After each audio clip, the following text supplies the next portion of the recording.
giving me a little bit of problems. You know what I mean? People were saying I was crooked and leaning to the side, etc. But look like we good now. Yeah, kid. Let's get it. Yes. Yes, 2 times. Yeah, I know the vibes though. She like, ooh la la. We go. She like, they go, ooh la la. Okay, ooh la la. She like, ooh la la. They go, ooh la la. She like, ooh la la. Looking for M's like I lost a friend. Hop about the bed like, where's the bread? What it do, people? You're now tuned in. Popovich TV. We live, we rolling, we unscripted, we authentic, that feeling. Back up in here one more again. So if it's your first time, then please bring it on in. Over here, we deal with sports, hip-hop, entertainment, interviews, Popovisms 101, and of course, motivation. So before you exit the page and diddy to the left, hit the subscribe button, hit the like button, smash that notification bell, so when I upload the videos, you get alerted. You get alerted when I upload the videos, and if it's not your first time and you've been rocking with Popovich, good looking. But you know how I do. You know how I plainly start the show. Tony, there was no other way. We in the end game now. Billy, what up, my nigga? Happy Saturday vibes and all that and all that. Shout out to everybody that's tuning in, feeling good, feeling blessed. Saturday night vibes. Shout out to my nigga Billy on the check-in. Yeah, kid. Let's jump into this shit though, right? Let's get to this first topic. Number one, life is good. Like on some nice shit. Like so Wednesday I had a little procedure and shit. Now I put all my business. Nothing crazy. I had a foot injury. They had to do a foot procedure and shit.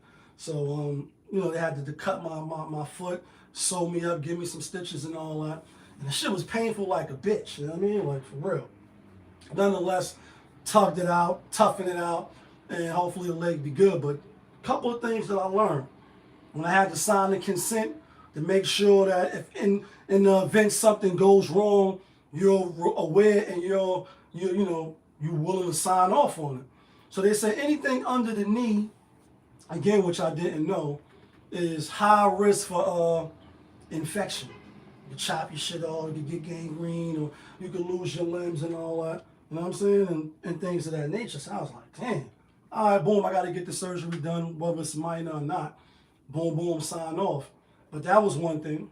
The other thing was, can't really fathom still when I get it, we in 2023, and you can do what you want, right? Like, la, la, la, la. Wait till you get your money right. And this is your life. You can live yours.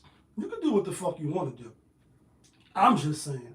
When you got to go to the doctor and they got to cut you open or do some type of surgery that ain't voluntary. It hit different when you think about the people that actually like, you know what? I'm going to go touch some shit up. I'm going to go fix some shit up. I'm going to come out looking like the $6 million man. Like some bionic 6-year-old. You're going to come out looking like Barbie's world and you a Barbie doll in the Barbie world. I'm being funny, but I'm not.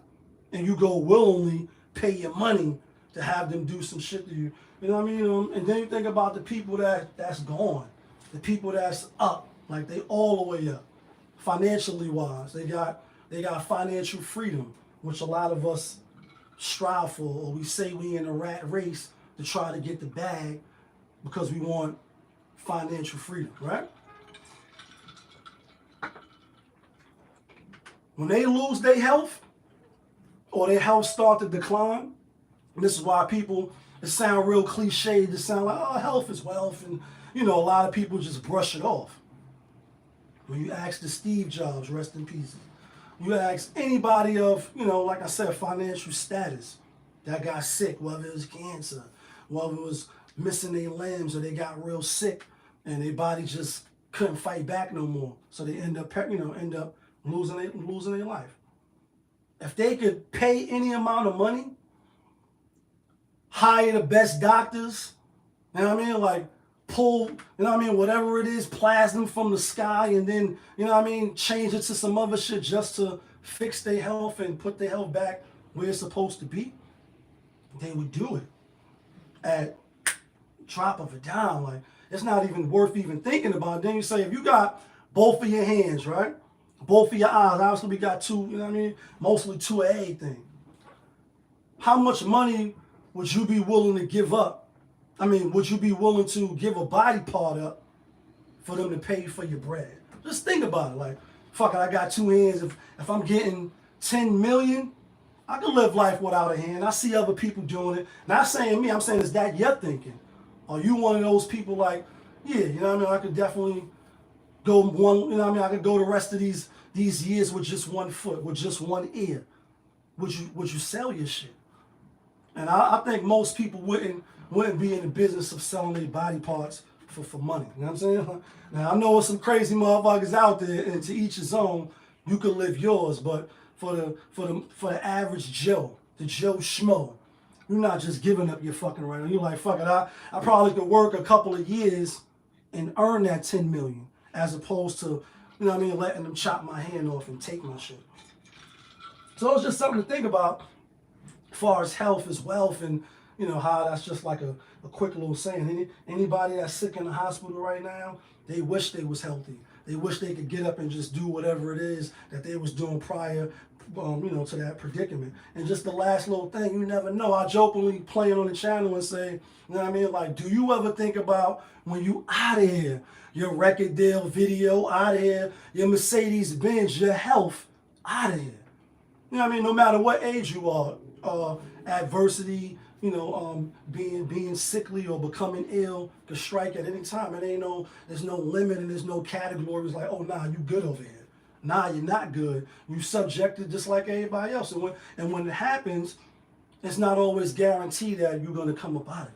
That's why you try to do the best you can, take care of yourself when you get sick. You ain't really...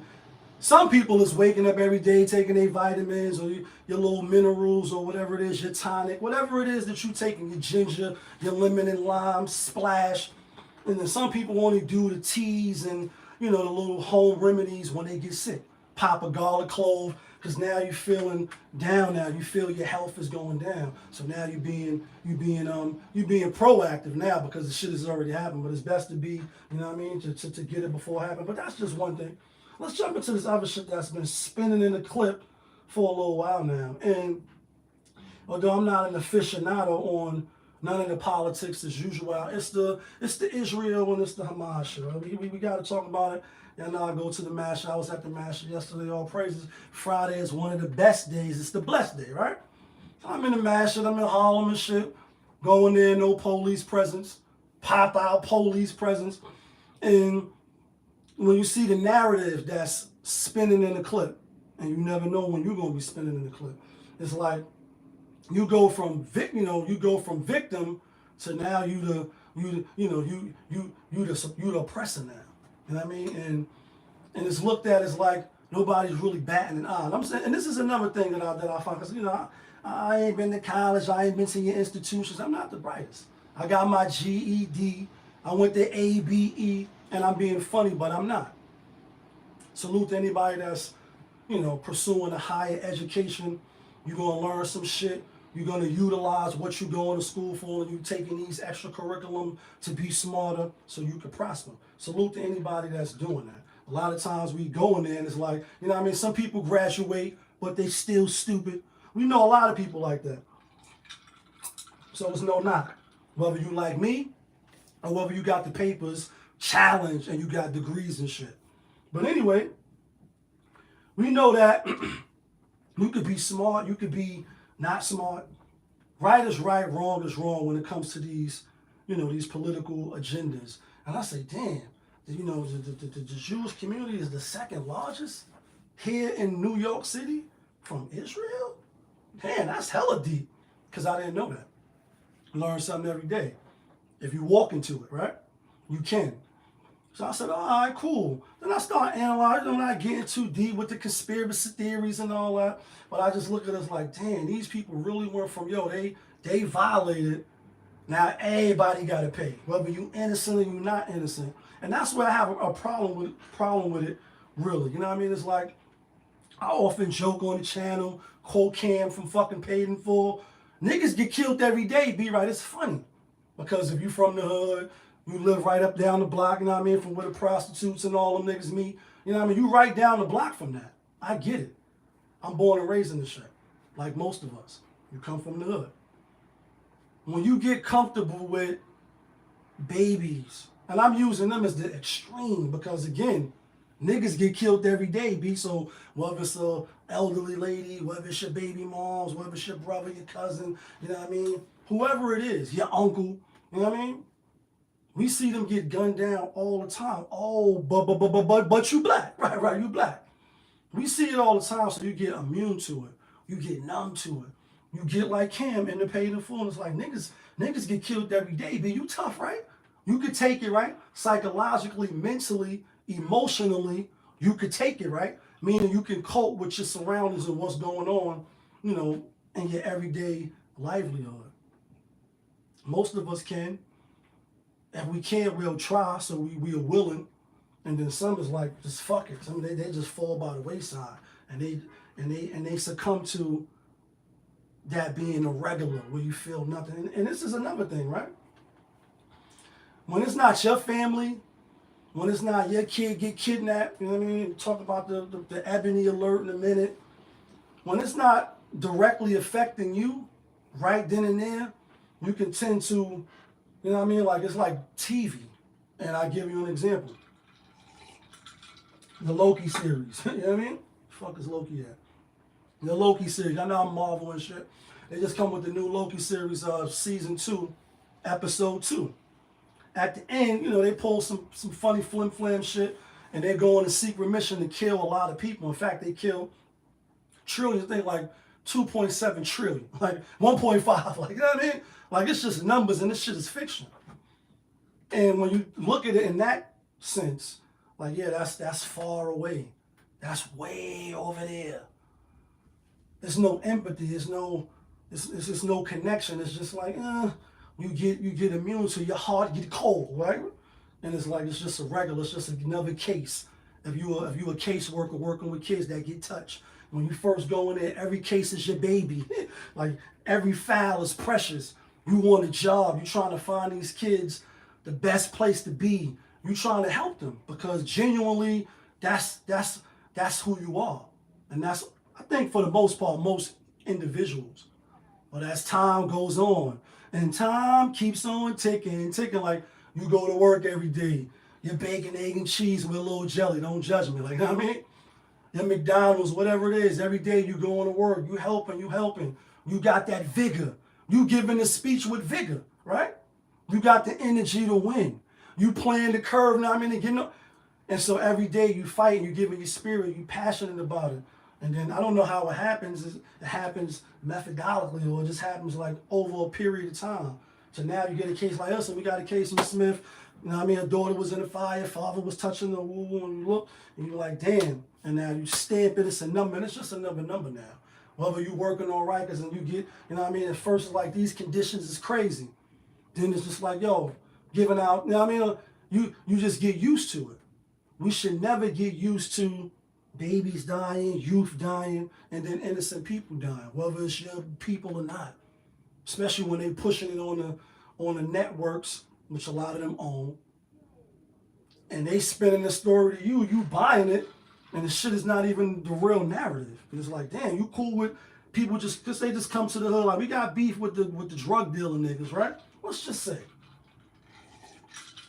We got beef with the drug dealer niggas in your neighborhood, in your block, but everybody got to leave. We sweeping the block. All y'all gotta leave. I'm not a drug dealer. I don't give a fuck. All y'all gotta leave. You're not out of here by sunset. It's done for you. Y'all did it and done. You like, oh, I don't even got no place to go. Oh, well. I mean, like, take it on the high. You're out of here. Just think about that. You live, you know what I mean, 149th, Lincoln, wherever you live. You know what I mean? It's a couple little thug dudes on your block selling $10 and that's you, right? Like, that's selling $10 or whatever it is. And now the government got beef with them, or the local government is like, listen, y'all been out here too much. We having too much problem with y'all. Instead of just coming to get y'all, everybody gotta leave. The whole block gotta clear. We spinning the block. If you here, you're done.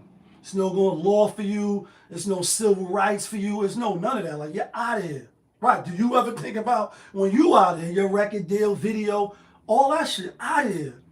And what do? We should never be cool with that. And again, I don't know all the ins and outs. I know that shit is politics as usual, and that's like some whole shit. They've been fighting for years, I know. You know what I mean? It's like, that shit don't got nothing to do with the black man. I'll say this. No matter how you view it, again, people don't look at things when it's not happening to them most of the time. Especially in today's microwave media shit. Spinning the clip so fucking much. Attention spans is nothing like that. I mean, it's 1 day it's a story, 5 days, 10 minutes shit popping. Oh shit, something else on the feed. Something else just came through hot off the presses that got people attention, that got people caught up in the matrix. You know what I'm saying? That's just one of them. This is another one right here. Let's talk about Jada real quick, right? Smith, that is, because that's your husband. I'm just gonna say this, right? One, when you put the beat on, I'm not shocked. I'm not amazed.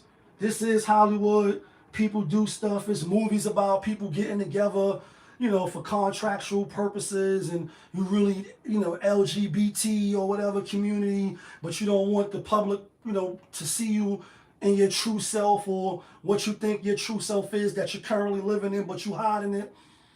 And so you get a wife or a husband to play the role. Like, and it's like, when you quote the Purple Tape, it's like, if you're going to play that role, like, don't front for me. Be who you're going to be, and you're going to come out in your own way. And that's a Purple Tape reference. You know what I mean? Like, these shark biting ass niggas be coming with your lines all ahead of time. You're going to come out in your own way. You don't really have to live in the shadows no more, so to speak, right? But nonetheless, for whatever reason, and this is another story real quick, but while we staying on the shit I just said, is the fucking the Josh Kruger with the Robert David. Rest in peace to the brother. Condolences to his family. So allegedly, maybe kind of sort of, this white dude was dealing with the black brother. Obviously, they've been dealing with each other for a few years, allegedly or whatever, sexually wise. He was going to come out and expose everything. Everything is about exposing now. Like, I talk about it on the channel, and it's all for sale. Like, it's all for sale. Nothing is sacred. If you think it's sacred, then like Jada said, it's a small world, so you better guard your secrets. And it's easy to get money, but it's hard to keep it. Try to guard your secrets if you haven't. You know what I mean? Especially if you live in the shadows. But anyway, the brother murdered him, you know what I mean? Allegedly, maybe kind of saw the people coming out like, yo, it's harsh, it's vicious. But the story and the way they spin the narrative is like the white dude was just helping them, and, we wonder why he just lashed out, or they're not really saying like, yo, this is really what it is. Well, why not? Why not be truthful? Why not be full of transparency? That solves a lot of the misconstruedness that people will probably look at you with the side eye. And then you can develop some trust. But we know what it is. Anyway, back to the Jada shit. So allegedly, maybe kind of sort of, she's coming out now saying they was divorced, not legally, but togetherness wise. Like, I mean, mentally they separated, they sleeping in separate apartments, and they got the money for it, so they can, their life is different than the average Joe life. You can't live through these celebrities and think you're going to get the same outcomes. even though, you know what I mean, some stuff may be similar, or you may have some stuff that fall in the same category. It's like, all right, cool. But for the most part, your life ain't with Jada and Will's. Probably never be that way for the average person. So you can't expect to do what they do and get the same results. You're going to lose that way. But anyway, she on it. I forget the lady name, the Good Morning America or whatever it is. And I guess she on tour now. Like, we on a world tour with Muhammad, my man, going east to every state with the mic in their hand. London, Houston, like, she all over. And she been doing this shit. Like, so I'm not shocked and amazed when you put the beat on. Unfortunately, 2023, attention is a hell of a drug. You got people on the side of the Brooklyn Bridge selling hamburgers, talking about their podcast, trying to get on. Like, niggas do whatever it is that they think, you know what I mean, that's going to get them on. That's going to make them catch that little one flame. And like I said, Popular TV, we never going to do that. Hit the subscribe button, hit the like button. We not never, you know what I mean, with the dumb shit. The buffoonery remains at an all-time high, but not over here. Maybe a little jokey joke, but for the most part, we're not doing that. Integrity not for sale. So the thing is, you had the Austin shit, you had the award shit where he was nominated, smack Chris Rock. Chris Rock clapped back. She came out like, I ain't telling her to defend me. The Pot birthday, she keep coming out. Brotherly like a big brother, like a big father. We could go on some Erykah Badu shit when it comes to Jada. The thing is, like, at this point in time, if you wasn't already, you have no choice but to point the camera at Kareem Akbar. He is the true leader of the CMB. I'm talking about Will Smith. You have to point the man in the mirror at him and say, bro, we fuck with you, Will. You Fresh Prince. You know what I'm saying? You made a way for yourself, and you know what I mean. The summertime and some of your hits is legendary. You were icon living, like your son was trying to do. All the movies, you know what I mean. Like you really elevated to another level. That's why a lot of people fuck with Will. However, you can't fight ghosts. However, you can't, you know what I mean. You can't get respect from somebody that ain't gonna respect you regardless of what. Like, you know what I mean. Constantly giving you their ass because you were supposed to bend that. And when you look at some of the clips that's spinning now about her, about Pac, like I said, fatherly figure, brotherly figure, true love never comes like this. He never was supposed to marry her. He never was supposed to, no matter how high she was on the board, she let you clap. All right, cool. And this is, we're going to talk real talk over here. All the children, you can leave the room now. You know what I mean? Like, leave now. You have a problem with anything I'm saying now. Like, he was supposed to just clap. Even if she was the dream girl, the fantasy girl, who didn't like Jada Pinkett on A Different World and all that? Sassy little attitude, small firecracker. Like, Shorty could get it. Like, who, you know what I mean? Who didn't think she was, you know what I mean? And she still look good. I ain't gonna shit on her. You know, she got the short haircut, whatever, alopecia, whatever she got. All right, shit happens. She looked better than a lot of other women. You know what I mean, her age, and you know, she take good care of herself for the most part. But the point is, she was fire, so we can understand maybe the infatuation of wanting to clap it. And after you do, boom, boom, boom, and you look at the other clip, like I said, there's so many clips coming out. When they was on the red table, the moms, the two kids, the mom's like, I don't remember no pushback, but, you know, I do remember feeling strongly about wanting y'all to be married. So you letting other people dictate. Jada was like, she ain't want to be married. You know what I mean? And so you really walked into the door you didn't have to walk into. And challenge. Wax on, wax off. Red pill with a blue pill. Like, it was right in your face. And it's written all over your face. And for the last 4 or 5 years on some LeBron shit. Not 1, not 2, not 3. Like, damn, doggy, like, you really looking bad, and you got nobody to blame, in my opinion, but yourself. Fool me once, shame on you. Fool me 2 times, can't put the blame. Like, fool me 3 times, fuck the peace sign, load the chopper, let it rain. Like, come on, like, got you looking crazy, shit crazy. And, you know, hopefully, now that this is coming out, obviously they've been in the loop. We just finding out. And the only reason why I'm talking about because a lot of it makes sense now. It's like, yeah, how could you cheat when we was divorced? Even if it wasn't legally. We've been living separate. You ain't really give me your blessings to knock Shorty down because we separate. We not together. We not popping. It's another clip where they asking in like 23 years how you keep it spicy, and she just was Humma. She didn't have no answer. And then finally, once she couldn't come up with the words, it was like, I don't know. Nah, she got a lot of words. She's a talker. So you mean to tell me she was lost for words on some shit? Like, she was lost for words. She was speechless because they wasn't even together. He wasn't clapping them cheeks no more. So it was like, you can't even come up with a straight face lie like, oh yeah, we keep it spicy because we be doing X, Y, Z, because you ain't doing nothing. It's a sexless marriage. Y'all not even married. Y'all fucking divorced. It's just we don't even know it. So I just thought that was funny. You know what I mean? I just thought that was funny. Well, let's talk about this shit real quick. Jada, we not surprised. Like, you know what I mean? What's she gonna do when everything is finally over is what I want to know. There's no more books to talk about. There's no more red table. Do you just vanish into oblivion, or do you still keep trying to stay attached to Will, to stay relevant at this point? Because, like, you don't see him out here doing the most. Besides the slap, you don't really see him doing the most about nothing. You always doing the most for the birthdays, for everything, whether it's a letter, your daughter's table, all this shit just look crazy. And again, he don't got nobody to blame but himself. Nobody to blame but his fucking self. Let's talk about Russell Wilson, right? Talk about Russ, because it's a picture. I think it's Russell Wilson, Papoose, and Will Smith. You know what I mean? And I ain't making these memes up, so get mad with the people that's on these motherfucking platforms editing this shit. Anyway, it's funny. And they're like, yo, you next. We're going to get to the picks a little later. It's week 6 NFL. We having a great season if you've been following. Yeah, kid, that feeling. You've been winning, hopefully. And we hope to win again this week, too. We had a good week last week. We had a great week the week before that. We're going to get to the picks last. I didn't do the show yesterday. We here, we live. Hit the subscribe button. Anyway, you know what I mean? Russell Wilson, again, is starting off having a horrible, horrible season. 5 games in, they 1-4.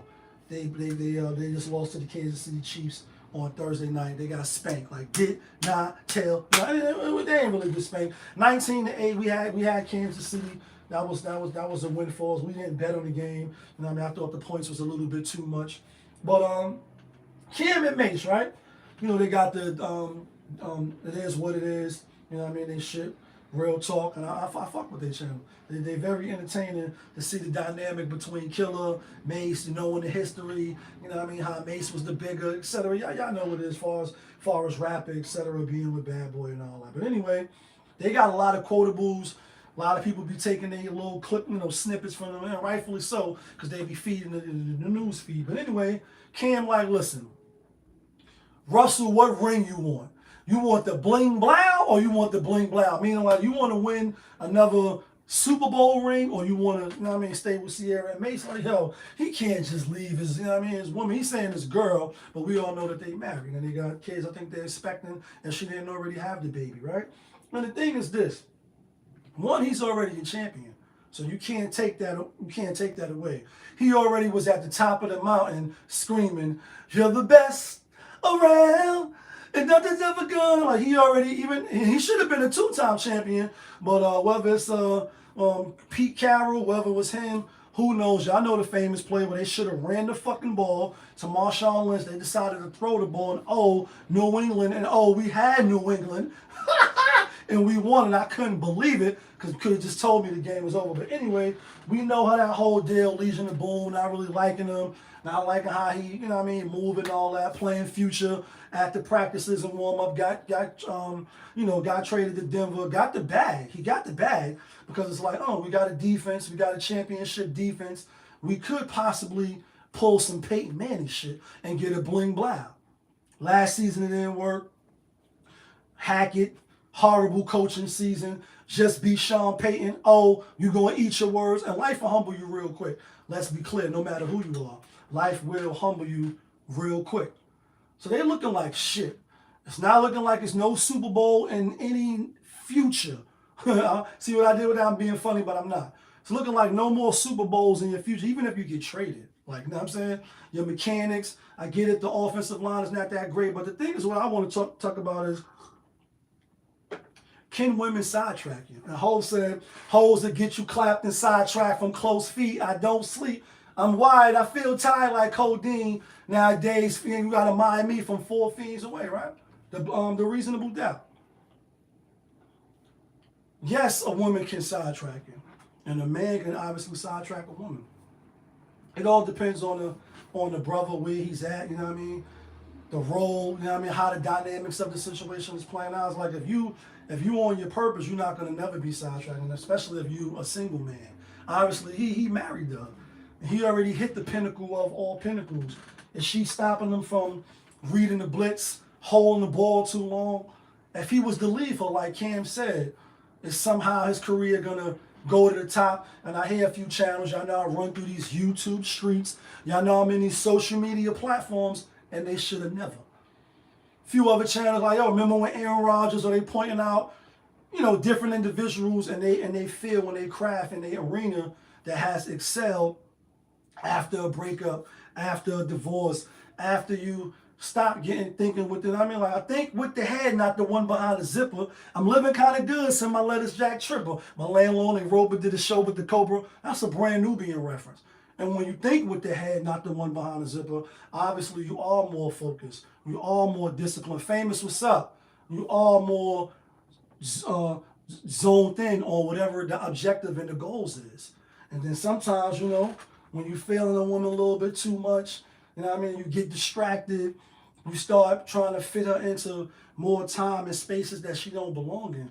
And it starts to affect you on your work ethic, on being, you know, on being, you know, productive. And if that's the case, like say, boom, for boxers, seeing Muhammad Ali speaking to Will Smith, he wasn't bowling, even though they did show that he got some buns. I mean, you see a lot of boxers, they be like, nah, during the training, during the time for me to be the best version of myself so that I can win, and win, right? Fuck everything else, win.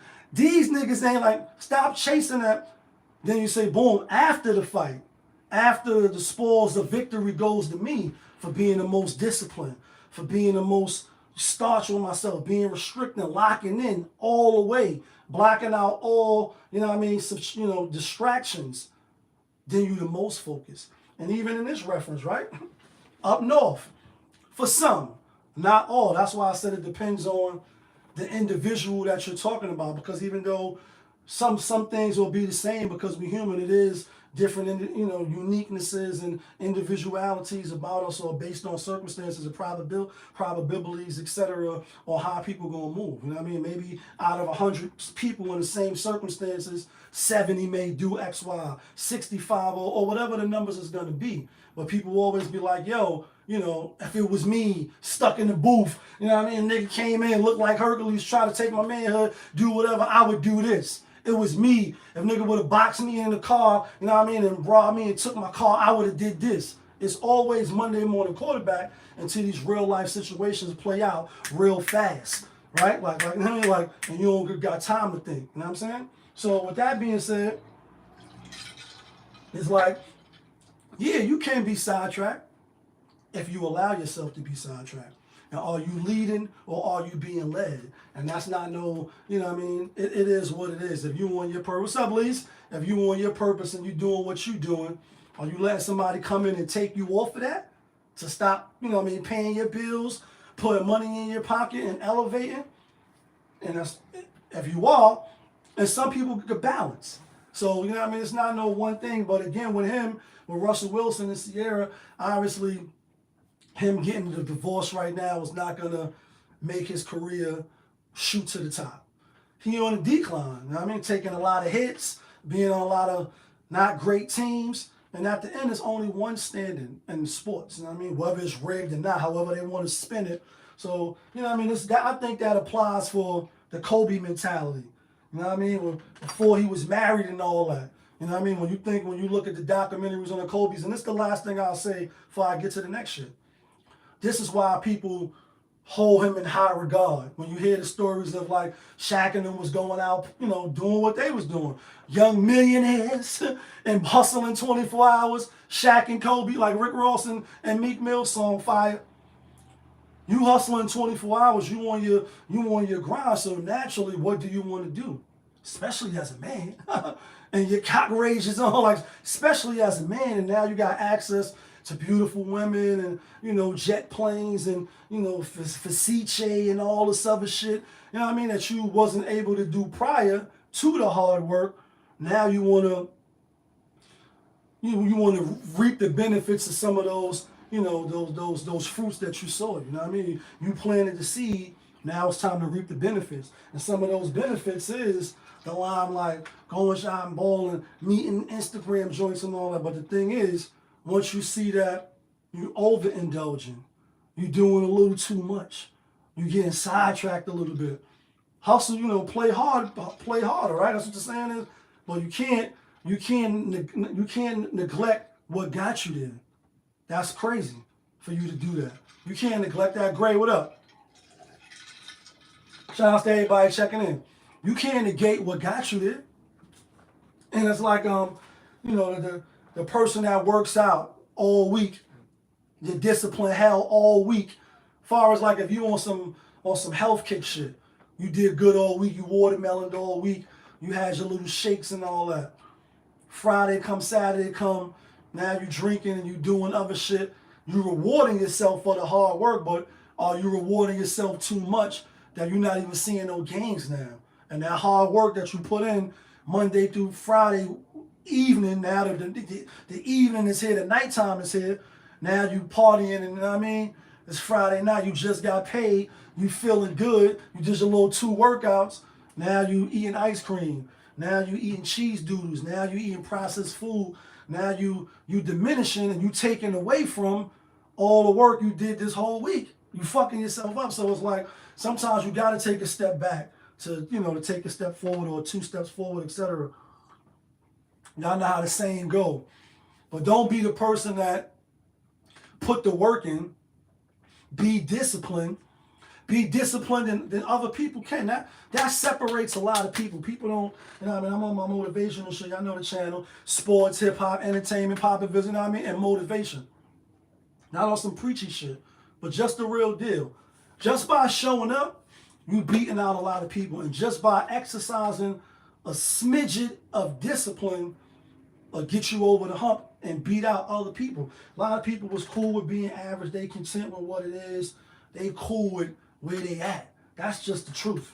That's just the truth. And to quote Snoop Dogg on the blue carpet, my guy, like, you know, a lot of people talk about doing a thing, but when it comes down to the actual part, most people take a little light vacation. You vacationing it. It's time to work out now. It's time to stop eating red meat for a month. Give yourself a time to be able to shit. You wonder why you got mad headaches and all that in your face, you know what I mean? You ain't shitting. You know what I mean? But anyway, never take those things lightly, you know what I'm saying, when it comes to your elevation as far as your partner, whether they elevating you or they holding you back. It's like he said, holding you down or holding you back, it's a big difference. Definitely a big difference on somebody holding you down and holding you back. It's a big difference, and sometimes we don't see it because we caught up right in the fuck shit. Let's get to this Drake shit, though. Nigga Drake, lover boy, you know what I mean? Your favorite lover boy in October. Scorpios, we the best. Tony, there was no other way. Yeah, Scorpios, we the best. You know what I mean? I'm just letting that be known real quick. October's on, and I fuck with Drake. I like his music for the most part. I think if he was to do a versus, whoever, you know, decide to do the verses with him, they're going to be hard pressed. He got a lot of hits. Whether he wrote them or not, whether Quentin Miller wrote them shits or not, he still performed them. He still put the cadence on it. He still did the flows or whatever it is. Although that does take away from your positioning when it comes to being the best around. And nothing's ever gonna, like, you're not one of the best around. You're not top 5 dead or alive, and that's just off one LP. You're not that. In your mind, you might be considering yourself to be the GOAT because you got so many hits. You sold so many records, and rightfully so. Again, when it comes to that part of the culture, as far as he is concerned, he's definitely one of the GOATs. But far as top 5 dead or alive, for the record, pop of his TV, make no mistake about it, he's not in the top 5. He's not in my top 5. Now let's get to the new album, For All My Dogs. It's a lot of tracks on there. I ain't gonna lie. I listened to like 4 songs. Let me go real quick so we can be accurate. I'm still on title.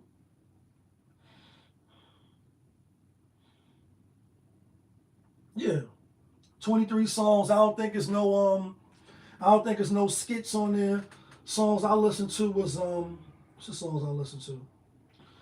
I listened to Virginia Beach, the first song, to see how the album is gonna open up. You know what I mean? How we starting this shit off? Is this gonna be a classic? Is this gonna be a womp womp? Is this gonna be Don't Even Waste Your Time? And it was alright. Then I jumped to First Person Shooter, fire. That song is fire. Him and J. Cole's. We don't get a lot of their shit. In fact, I think they only own one other song together. I could be mistaken. It's probably their first song. But nonetheless, it didn't disappoint. They both went in bar-wise. J. Cole's definitely was body blowed in, going to the top, looking like shit perfection. Drake still letting you know, like, oh, no, know what I mean? Singing nigga, but, you know what I mean? You getting bodied by a singing nigga, and I'm nice, but I'm singing on every track, and only I can do this. He definitely went in with his bars. I listened to What Would Pluto Do? That was alright, nice little bounce to it or whatever. You know what I'm saying? And what else I listened to? I listened to Away From Home. So I'm gonna listen to the album like in its entirety. It's a lot of songs. I didn't even listen to the last joint. I'm not gonna lie. But nonetheless, we're talking about Drake because he's been spinning in the clip a little bit lately. Obviously, he had the back and forth with Joe Buttons. You know, Joe Buttons gave his his opinion, his thoughts on the album. He is a podcaster now. Obviously, he got one of the best podcasters out. He's been in the top 5, dead or alive, and for a little while now. Obviously, a lot of people jumped on, you know what I mean? But, biasness aside, Joe Budden podcast. Even with cutting Mal and them off and all that, bringing the new niggas on, we covered all of that. Adding, what's the nigga name? Fat nigga. What the fuck is the nigga name? The nigga that be doing all of the fucking skits and all. I can't think of his name right now.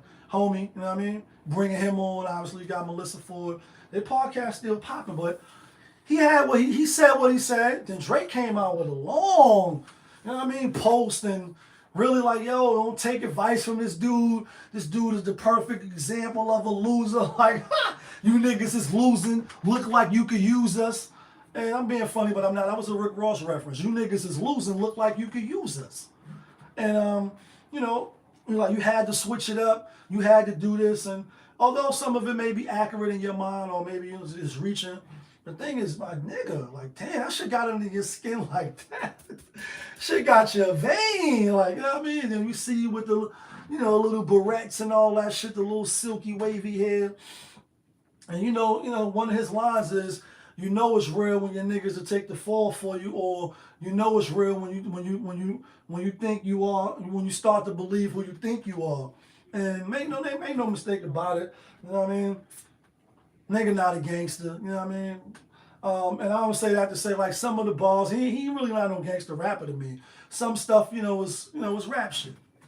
See him come up on the Grazi and, his background and all that. And not to say he may not know some gangsters or hang around some gangsters and people may be in the entourage, but him himself, I don't view him as that. You know what I mean? Like I said, I fuck with the music. Some of the stuff come off as, you know what I mean? Like, you gonna hurt niggas or whatever. We see you in the gym, you know what I mean? Doing your little 1-2s and all that. So, he go at Joe Buttons and shit like, yo, your career is pretty much tad. You never could, you know what I mean? Wipe the sweat off my back with a squeegee board. And he right. As far as that's concerned, you know what I mean? But he is a podcaster. Obviously, he's, his opinion matters to people. People is tuning in. He getting the bag from it. This is where it's at right now. So when you do floopity moves and you a rap icon or you a big celebrity or you a big athlete, everybody, hold you in high regards and high reverence. Challenge. When you do some blunder, or you fumble the bag and you floopy the bag and we need some straightening, You can't get mad when people gonna have their opinion about you. You gotta just take it like a man, put your big boy pants on and suck it up. And then now on this album here, All For My Dogs, got a lot of little subliminals, you know, and Drake liked to play the game, you know, with the shit with Hove and obviously the Pusha T's and all that. He took some shots at him, took some shots at Rihanna, took some shots at A$AP Rocky and it. And for him, it's all hip hop. So in that regard, it's not like it's some blog or somebody really chasing clout. He is an artist. He's one of the, you know, the top artists of the last 10, 12 years. It is just is what it is. You can paint it how you want to paint it. Like Dr. BOA said, I know you can go anywhere to get the lies, but I know you come here because you want truth. Like, so he taking some shots at her. Word is allegedly, maybe kind of sort of, she fired back like, no chick wants you. You know what I mean? And when you're a playboy and you're of his status and you've been, you know, riding the carousel of clapping cheeks forever, it's hard to settle down. When you see what women do, some is married, some for relationships. We seen this shit where Shorty wanted to be a single, she was a singer, she was with her boyfriend, he flew out to the studio, both of them all of a sudden end up clapping, you know what I mean, allegedly break their happy home up, and she wasn't really his, it was just his turn. You know, I'm talking about the boyfriend that was in his feelings. And, you know, we know the hot sauce stories and, you know, getting with your favorite joints from Venus or Serena to whoever it is. So it's like, whether he settled down or not, I'm sure he could. The thing is, you settled down, but did you settle down with your first choice? She friend zoned both of them, Rihanna that is, and she ended up popping both of them. It's just that she ended up, you know what I mean, the two babies is with Rocky, and we wish them well. I mean, I don't wish no, you know what I mean, nothing bad on somebody's relationship. Like, who wishes that? Like, if you comes out and y'all live and be together forever and ever and forever and forever ever, like, and even more, good for y'all. You know what I mean? But if you in the public eye, your relationship is public and everything you do is out there for public consumption, you can't get mad when YouTubers, when TikTokers, when people got their local little channels and shit, hit the subscribe button. Fuck with them, you know what I mean? You can't get mad that they doing that. But the thing is he a sucker for this shit? Is he looked at like, yo, bro, you was fucking with her when, what's that shit that he made when he did the work for, I think, what's the Weekend, wrote some of it or did the reference, and then he did the other joint with her, you know what I mean? Your friends tell you, oh, nah, nah, nah, nah, oh, nah, nah, nah, nah. You know what I mean? No, you've been hurt. Like, he did the other joint with Rihanna, so, you know what I mean? He professed his love for her at the BET Awards or whatever, like, yo, give it up for Rihanna. She tried to give her a kiss. She sideswiped the nigga, but instead of still giving him some buns. I mean, I don't really think it's this weak. I think it's like, you an artist, but, you know, she ain't speaking about you.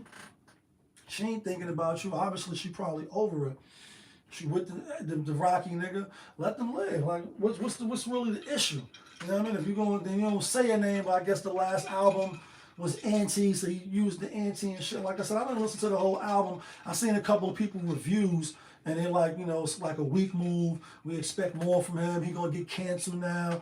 I don't think they're gonna cancel Drake. Drake bring a lot of big bags to the industry. Obviously, he had Jewish and he had black and all this other shit. His mom's white. You know what I mean?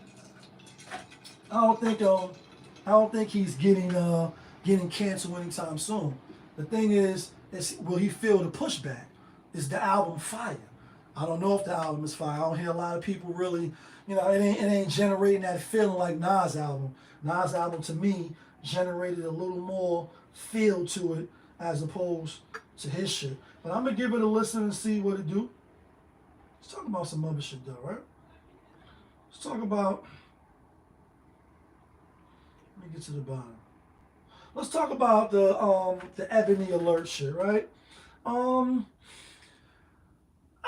get why they doing it, I guess. You know what I mean? When it comes to people that's over us, whether they the politicians we elect or not, I get it. Whether you deem voting is necessary or not.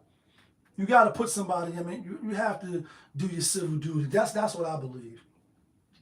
Otherwise, you bitching and moaning, complaining, putting in grievances, you know, excuse me, it's all for nothing if you ain't going to at least establish where you stand at when it comes to drawing a line. Like the gun line is here, boss. Don't cross the gun line. You have to officially let it be known where you stand at. That's how I view it. If not, then it's like, if you ain't letting your intentions be known or we gotta wait to the very last minute for you to see how shit gonna play out. Maybe it's gonna play out in your favor, maybe it's not. You see people, they take stances and it don't age well. But at least they stood upon their shit. And integrity is everything. Like, if they gotta question your integrity, where you stand at as an individual, whether a woman or a man, is like, not even worth. Like, you know what I mean? Ladies, gentlemen, and lowlife is what our proud possession to present. Like, you know what I mean? Crumbs. And you hate dealing with low-level people like that. Nonetheless, the ebony alert, right? Some people are like, it's really just going to give the people that are supposed to be out doing the jobs, looking for these, you know, black and brown children, if you will. And maybe they'll have coffee a little longer once it goes out that this is an ebony alert. Take their time. Whereas the amber alert, there's no faces on it. There's no skin colors attached. It's like, yo, a child was missing. It's this car, X5B21. You know what I mean? Like, be on the lookout. Don't, you know, when you start putting the race on it, you know, skin color, now it's like, I got some biasnesses against black and brown. My job may not know that, but I know that. So when I'm enjoying, you know, my lunch break or, you know, whatever it is, and I get the call, am I going to move quicker? And you can say, damn, that's fucked up, Lee. You really think, you know, the people that we paid, you know, to protect us and look after us and uphold the law and all that is going to do that? You know what I mean? And those that protect and serve and knock your seat off. That's a Jada reference on block work. We know that people that's paid to protect and serve and knock your seat off without a question, without even blinking an eye. Go home and eat a steak meal, medium rare, mashed potatoes, gravy, you know what I mean, asparagus on the side, a little garlic butter. I'm getting myself hungry. But that's the shit, like, you know what I mean? Without even thinking about them. But you see the video of the officers talking about the chick that got hit in the hit and run. It's only a couple $100 or whatever they said the city had paid for it. Some wild shit. Imagine hearing your daughter life talked about that in that fashion. You be ready to kill. You be ready for blood. You know what I mean? You be ready for like, oh, these niggas trying to play me? You know what I mean? Like, you be ready to the Scarface end of the movie, even though he got killed. Like, you want to fucking play around with me? Say hello, like, how dare y'all, you know what I mean, splash that on the airwaves like that. Low class. No empathy. No, like, damn, this is a whole nother human being. Like, it's one of the illest shits I seen. I know I quote this shit a lot, or I reference the series because it was riveting, which is The Walking Dead. You know what I mean? With Rick and them. Ric Flair. Woo! I'm just playing. And Daryl and all of them, right? Karen, Annie, like Michonne. You know what I mean? Sexy ass. We know that was one of the brutalest series, in my opinion, as far as the harshness of life and reality. The zombies was like movie dressing, cinema dressing, to see somebody bring and try to kill you. But the real crazy ill shit, if you watch the series and you in tune, is the people. Ruthless. Ruthless. And we do the worst to each other. You know what I'm saying? And just to know that, like, yeah, you gonna be taken on.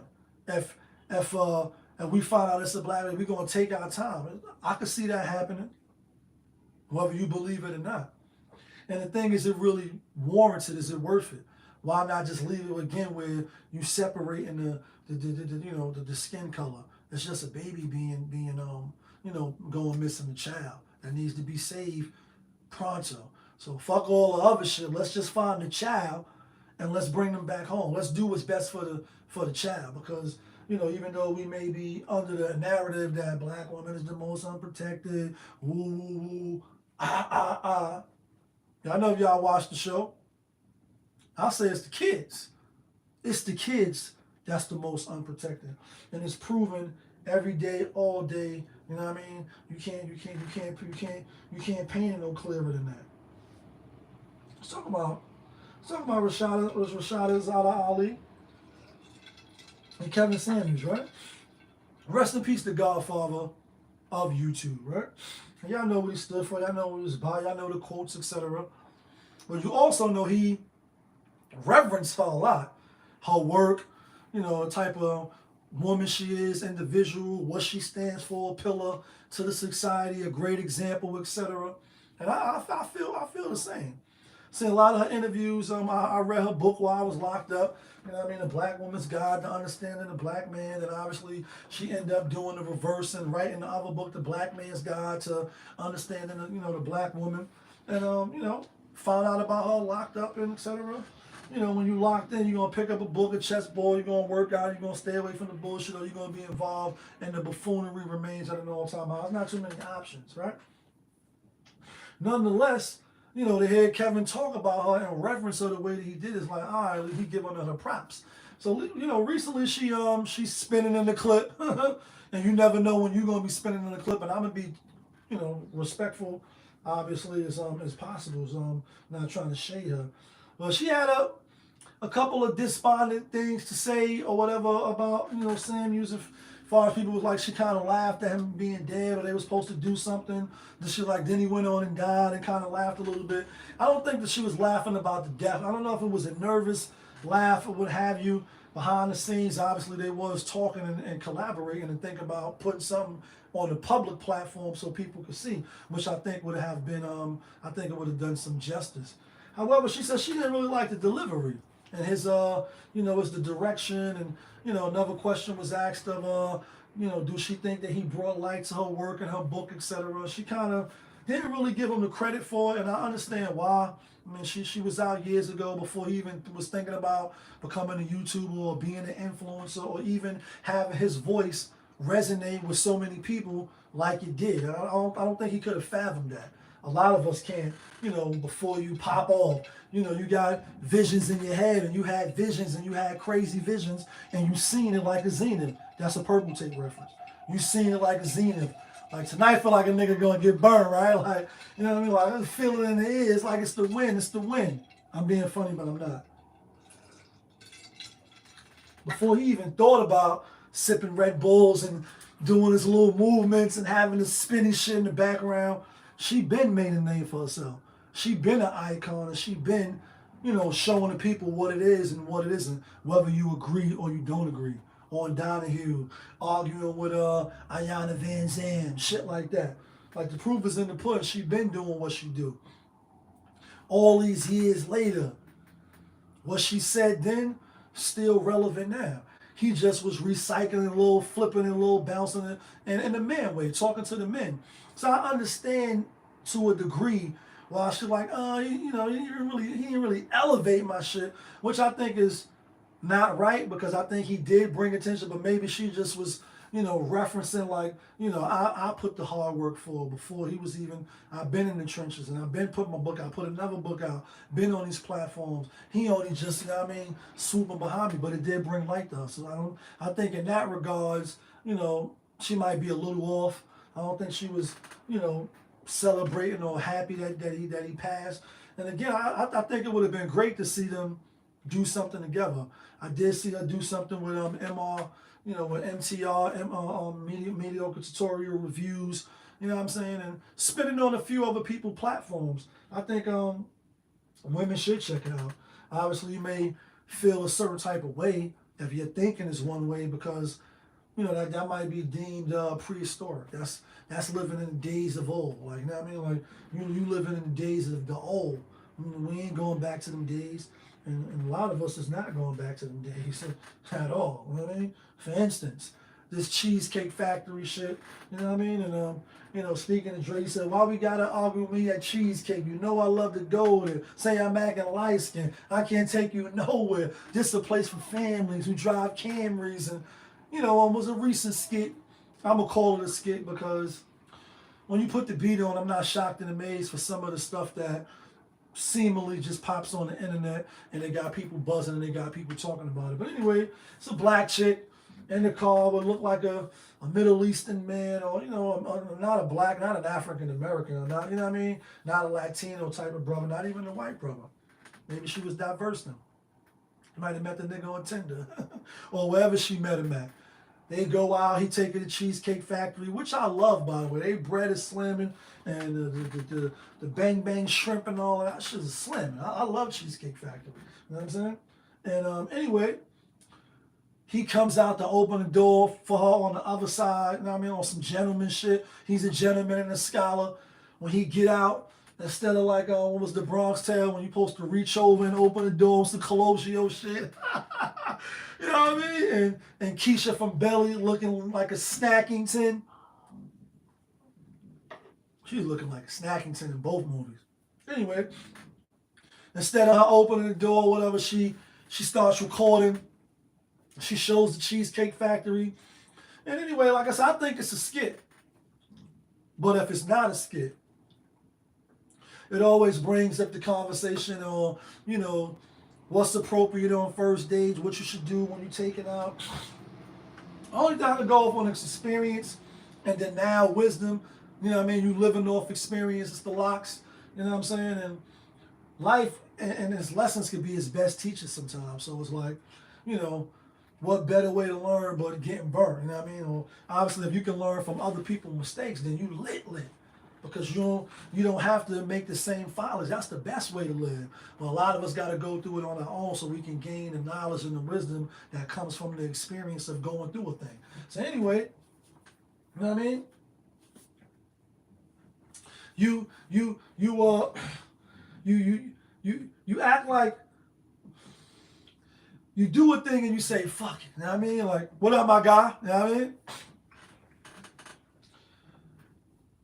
I think for the most part, you can get yourself out of rhythm, or you can stay in rhythm when it comes to things like this. You can let what the internet says sway your opinion, or you can stay firm and say, oh nah, I disagree with that. And when it comes to this right here with Kevin Samuels and I mean not Kevin Samuels, with the Cheesecake Factory shit, is that you're gonna go out and spend a whole bunch of dollars on somebody that you just meeting, and then find out that you don't like them, they don't like you. You do like them, but you know what I mean, they don't like you. That's very possible. Then you see on the internet now, women is telling on themselves, the internet is undefeated. You put a microphone in front of them and keep talking, they're gonna talk. And you see a lot of videos where women is getting dinner dates, but they don't like the guy. Lunch dates, they don't like the guy. And I've been on a few, coming home, doing all that time, not knowing, getting friend zone, figuring it out. That's why I said life is the best experience, because you learn like, oh, just trying to really just use it. You see, I got a nice car, I got my own crib, or I don't mind spending a couple of hours having a good time. So you want to just use that, but you ain't the signs that you don't really rock with me. And a lot of men go through this.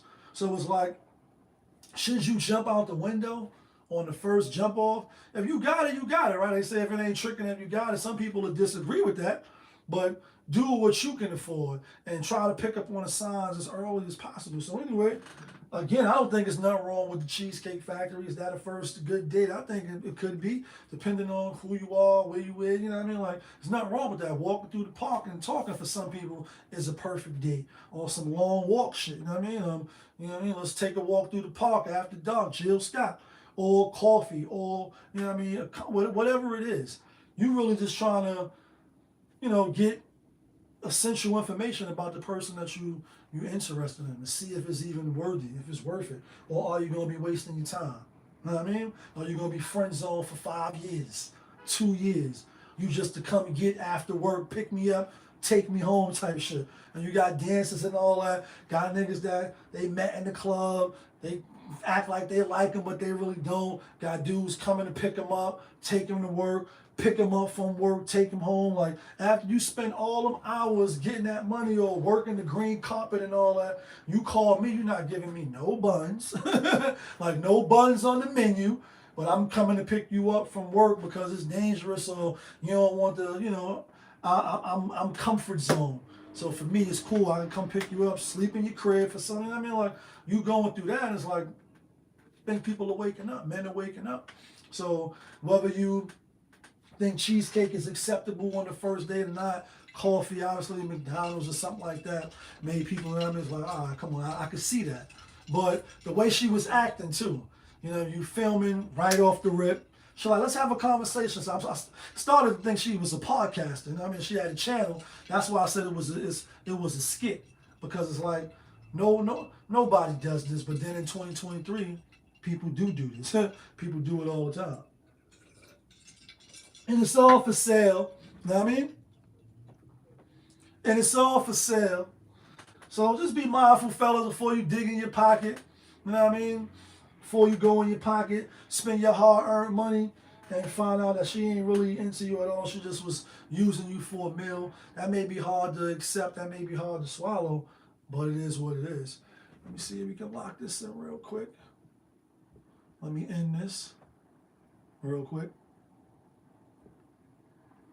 And then let me get back. We're about to get into these locks and these picks. Close. I'm gonna talk about this real quick too, though. You know what I mean? Now I'll save that for another time. Let's get to the picks. Let's save that for another time. Let's get to the picks on the season. Hold on. On the season, we 50-32. That's for picking all the games.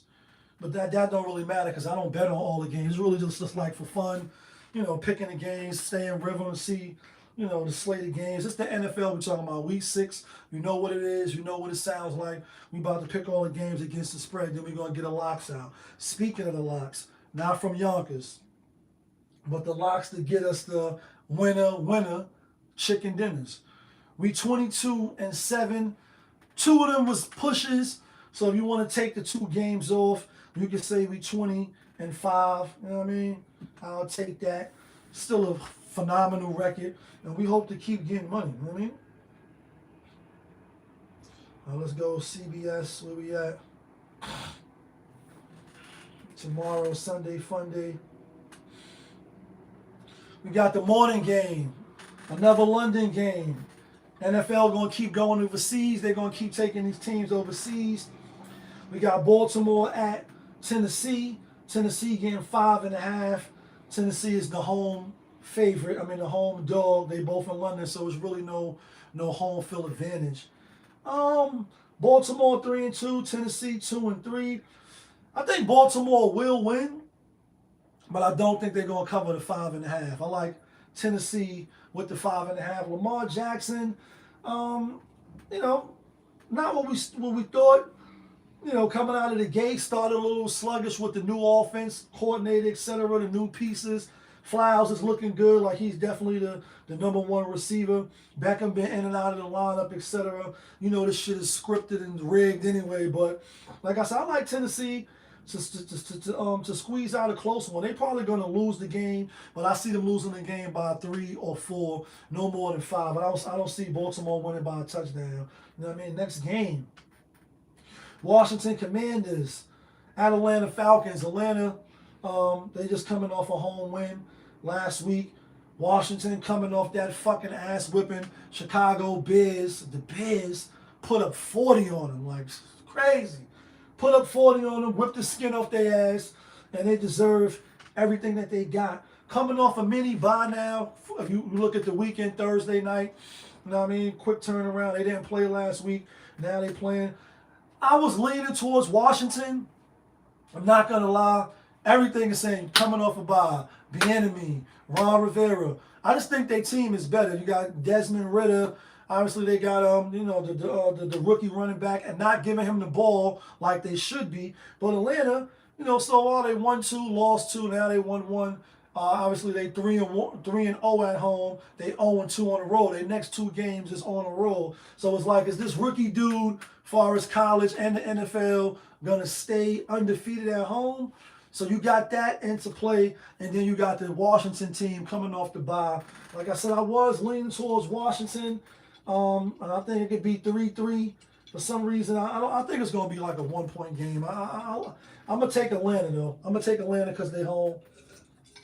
Hope I don't regret this. It's not a lock or nothing like that, but it's just one of those funny games. Next game, Minnesota at the Bears, who just played Washington, beat them by fucking 20 points. Unbelievable. Like, can't make this shit up, but this shit is scripted and rigged anyway. Vikings, last year, they won a lot of close games. This year, they're not. They're losing. Bears coming off their first win of the season, a whole year. We should have seen this shit coming when Dick Bucks gets, you know, lost his life last week. Rest in peace. Condolences to his family.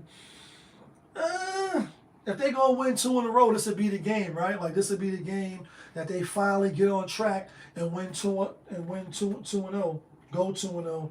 Vikings without Jefferson, I still think Vikings is the slight better team, but if you're gonna give me 3 at home, I'm gonna take the 3 points. This is gonna be an ugly game. There's no real, best bets. But I'm going to take Chicago for the sake of the channel. We're going to take Chicago. Next game, Cincinnati, coming off a bye at, Joe Burrow.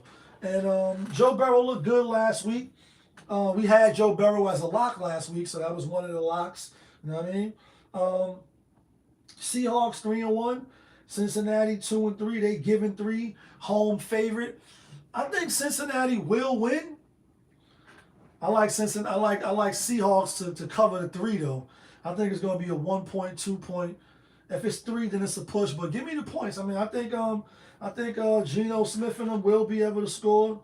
DJ Metcalf, Pete Carroll will have a good scheme coming off of a bye. A lot of people is on Cincinnati too. Like, all right, you found your rhythm, you found what it is. Cool. I think y'all even, and you're gonna give me 3. I gotta take the 3 points. I'm gonna take Seattle. Next game, 49ers, the only undefeated team, along with Philly, 5-0 at Cleveland Rocks. Cleveland Rocks. Cleveland. No Deshaun Watson. You're supposed to be the man, then you're not the man. You double dutching every little chance we get. Is you that good or is you not that good? So far, 2-2, so it's really like even. And you didn't even play last game. You lost. You're not going to play this game. San Francisco, the best team in the league, but the over and under is 36. So I'm like, damn, is they going to come in and put up 30? 30-6? 17? I mean, like, I don't know if they're going to cover the 10. Everybody's on San Fran because Deshaun Watson is not playing. There's no real rhyme or reason. I do think San Fran is going to win. I think Cleveland might can keep it close with the run game. You're going to still run the ball. They got a good D. Maybe they keep it close. I like Cleveland with the 9.5. If you got them with 10, you might be good with that. Next game, New Orleans. Who that? Who that? Who that said they going to beat them Saints? Who that? Who that? Obviously, they beat the shit out of New England last week. 34-0. Belichick, you fucking bastard. And I should have known, like, bum-ass niggas. Matt Jones, your whole team is trash. Like, sprinkle me, E40, sprinkle some dirt on me because y'all niggas is trash. And we lost with that yesterday. That was one of the locks last week. That was definitely a horrible, horrible, horrible pick. Horrible. Fucking horrible. Anyway, they had Houston. Houston coming off a loss. Now they back home. Let me make sure to be accurate. I like C.J. Strauss. Houston. They lost to Atlanta last week, 21-19. C.J. Strauss looking good. A lot of people is on Houston. A lot. They're like, C.J. Strauss, woo, woo, woo.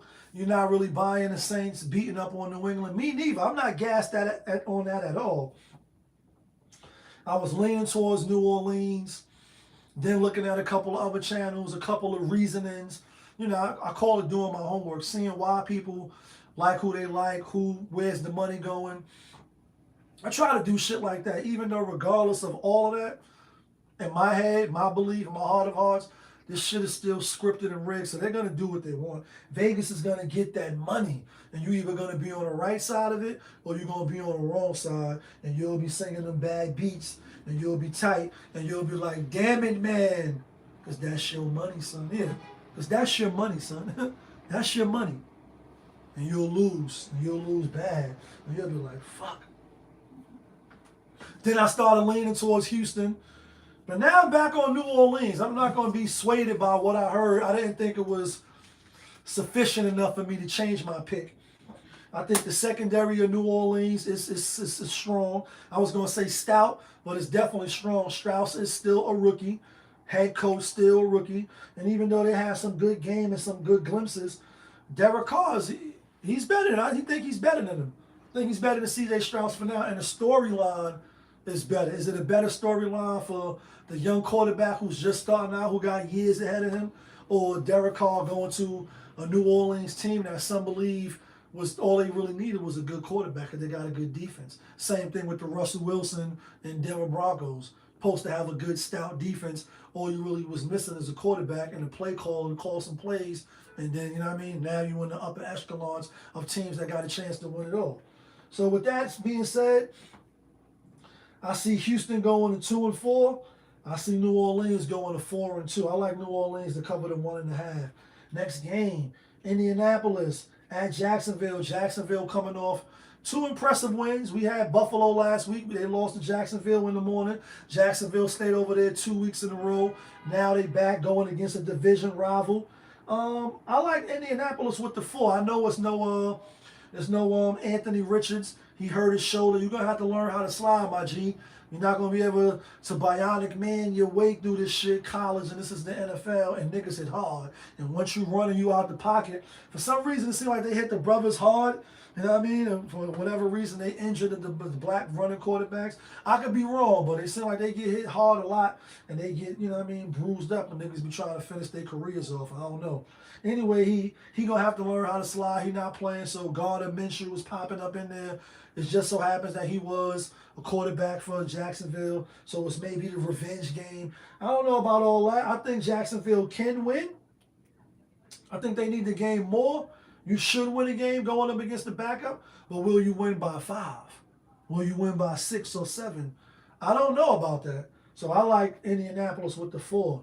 Next game, Miami, Carolina. Miami giving 14. This was going up 14.5, 14, 13.5, 12.5, depending on if you want Caesars Sports app, you want FanDuel, you want DraftKings, whatever you want. But anyway, I think it's going to be a bloodbath. Bryce Young, you probably will be a good quarterback. Right now, you're 0-5.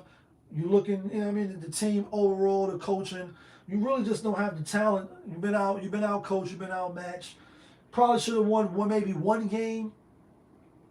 I don't see you going into Miami, South Beach, 6th game into the season. You already know it's a losing season. It's very easy for y'all to pack it in. I'm not saying they are, but the schedule is on. Let me look at their schedule real quick. Schedule only going to get worse for them. They play the Texans at home. You might could beat the Texans, coast the Bears. They might could get some wins, but it ain't going to be Miami. I like Miami to win. I like Miami to cover. Next game, New England at the Raiders, the Las Vegas Raiders. Belichick playing his protege, Josh McDaniels, a.k.a. trash, in my opinion. Josh McDaniels was trash. Every coaching situation he's been to, he hasn't had a winning record. You got the quarterback you want. You got Jimmy Pornstar G. He was with you in New England. He had the year when Brady got hurt. Except, what's that? Probably was somebody else, but you had Jimmy G. Jimmy G went to San Fran, played well. He got a winning record. You got who you want. You got a good running back. And you still can't get it done at 2-3. If you win this game, you be 3-3. Belichick obviously got a winning record against his proteges. The over and under is 41.5. I just can't bet with Matt Jones again, but for some reason saying I have to take you. This is a stinker. A lot of people probably will, according to CBS. Let me see where the money is going. With the points, with the 3, 67% of the public is betting with New England. In money line, 67% of the public is going with Vegas. So it's not really a lot of faith in Vegas. It's like, yeah, if they win, it's probably going to be money line. And New England possibly could win, or if they lose, they'll probably lose by 1, 2, or 3, especially if you buy some points with New England. So I don't really trust Josh McDaniels that much to win 2 in a row. They could, but I'm going to have to go with New England. I hate to take New England. Trust me, I hate to take New England, but I got to go with New England. Next game, Detroit at Tampa Bay. Detroit, 4-1. Looking like the preseason darlings, looking like a lot of the expert darlings for the breakout season, making the playoffs. Some even had the Super Bowl. I laughed at that when you look at the first video when they played Kansas City. Somebody like, this could be the preview of the Super Bowl. And I'm like, Detroit, really? We get it. They ain't win shit in a long time. They haven't been good in a long time, but they making us pay attention. Going against Baker Mayfield, 3-1. Baker Mayfield at home, coming off of the bye. They getting 3. I was leaning Baker Mayfield. I really was. I'm like, damn, they coming off the bye. They look good and woke up feeling dangerous. We had Baker Mayfield last week as a lot. Is Detroit really going to be 5-1 right behind Philadelphia Eagles and the San Francisco 49ers, who I both think is going to win this week? I don't know if they're going to cover the spread, but I definitely think they're going to win. Are they going to be right behind them, along with Patrick Mahomes and Kansas City? Kansas City and them. Let me look real quick. They played Thursday night. What's Kansas City record? Yeah, they 4-1 as well. So they'll be right there with them. I was leaning towards Tampa Bay, but now I'm changing. I think Detroit's probably going to pull it out. Here's with the game where Baker Mayfield, again, they surprising some people. They look good. But are they really going to be in the playoff, run over Detroit? I think this is a Detroit game. I think they go in there and they clean. I like Detroit to win. Next game, Arizona at the Rams. Aaron Donald, Josh McVay, Cooper Kupp back. Arizona got a lot of injuries coming in now. Looking a little shaky, a little nervous, a little shaky, a little nervous.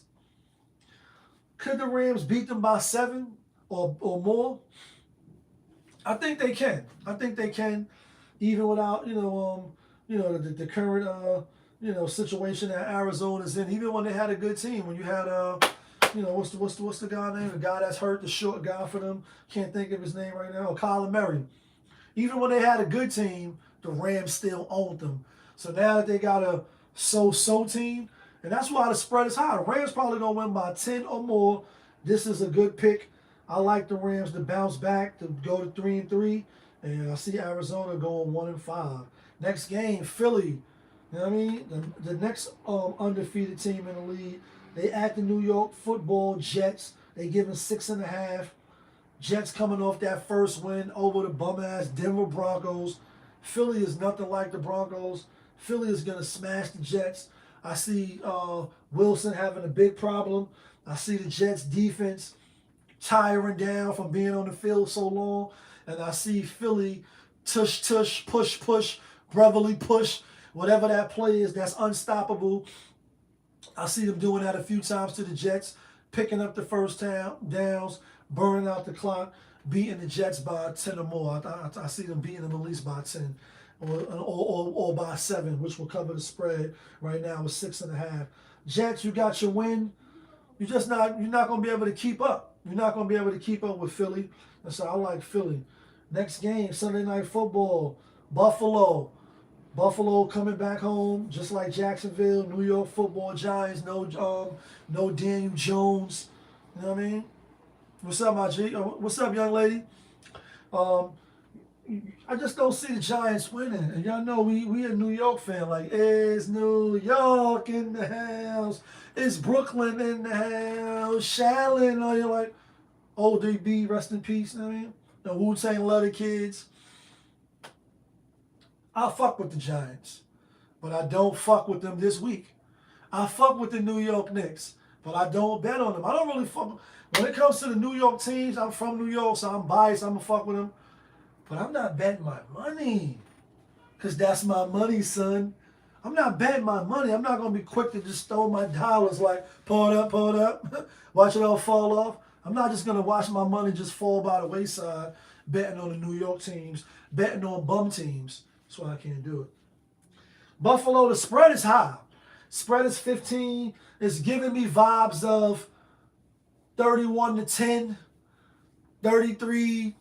You know what I mean? Some crazy number like that. I see them getting the skin whipped off their ass. They're not going to be able to keep up. Buffalo is going to do to the Giants what they should have did last week to the Jacksonville Jaguars. Monday Night Football, then we get to the locks. Monday Night Football, Dallas Cowboys, good boys, at Los Angeles Chargers. Justin Herbert and them guys coming off the little fake injury. Dallas is a favorite 1.5. This spread is a little like when you see these low spreads, just like with the New Orleans and the Houston spread. I think Dallas and them was embarrassed by the 49ers last week. Chargers is an okay team. Justin Herbert can throw the ball with the best of them. Definitely got a better arm than Purdy. You know what I mean? Brock Purdy. I see the Dallas Cowboys bouncing back. I see them bouncing back in a major way. I see Dallas winning and covering. I like Dallas strong.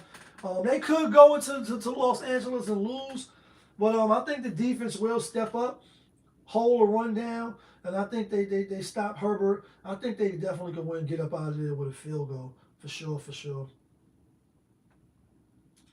Here go the locks, though. Let's get to the locks. Hold on.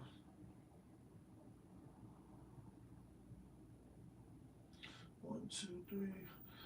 Oh, no, we're not taking them. We're going to take these guys. Lock. All right, y'all may not like some of these joints. We're giving out 7 locks this week. This is the locks. We're going to be greedy because we can. And it's easy money. We like Tennessee in the morning. Wake up 10 o'clock, 10:30, 11:30. Look at the scoreboard. Hopefully it's a close game. Hopefully you winning. We like Tennessee with that 5.5. We like Cincinnati. We like the Seahawks. Touchdown Seahawks. We like the Seahawks with that 3. We like New Orleans -1.5 at Houston. We like Indianapolis Colts to cover the spread with Jacksonville. They getting 4. We like Detroit Lions to beat Baker Mayfield. Woke up feeling dangerous off of the bye. Todd Bowles in them. We like the LA Rams to cover the spread over Atlanta at 7. They're going to clean tomorrow. And we like the Philadelphia Eagles to clean the New York Football Jets. Let's read them one more time. Tennessee, Seattle, New Orleans, Indianapolis, Detroit, Rams, Philly, and Monday night, we love the Cowboys. That's 8 pick, but that's Monday night game. Let me know who your bookie told you to take. Let me know who you've been betting on. Let me know if you've been winning, because for my locks, we 22-7. Yeah, kid, that feeling. You know what I mean? We doing good over here. We doing PDD, which is pretty damn decent. Let me know who your locks is. Let me know who you putting your money on, because that's your money, son. But you know what it is. It's your guy, Popovich. Y'all was just tuned in. Popovich TV. We live, we rolling, we unscripted, we authentic. That feeling. Back up in here one more again. Yeah, kid.